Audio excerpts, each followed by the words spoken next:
We're here with, of course, the congressman from New York. Congressman, tragic morning here on Capitol Hill. The news still spreading around the halls of Congress. What is your reaction to the events unfolding? Well, obviously shocked and upset.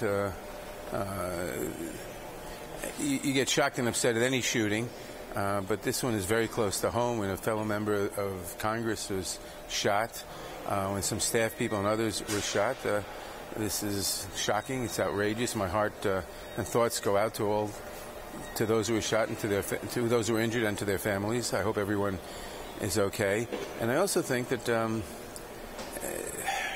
unfortunately, we have had in the United States and in the world generally increasingly a violent rhetoric, and that probably helps produce this kind of thing.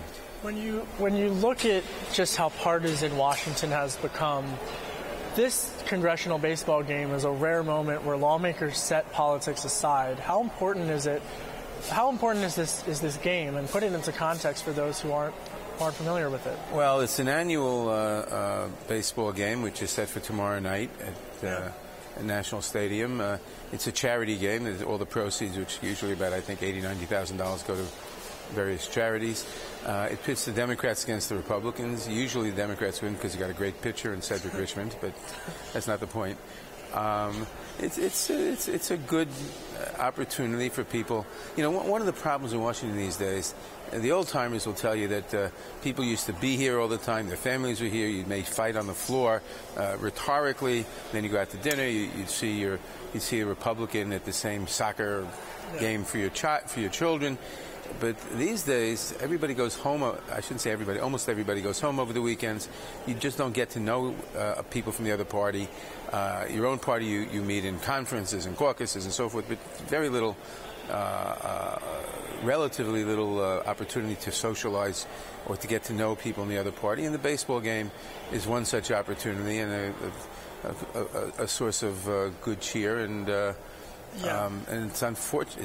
It's tragic that it's interrupted this way. I hope the game will continue as long as everybody's okay. Congressman, you know this just from working here, just how young of a place this is. And all of these lawmakers this morning were accompanied by really 20-something staffers and their families, you know, watching the events unfolding in Washington, and also the Capitol Police, which, of course, you know, from working with them, the important role that they play here.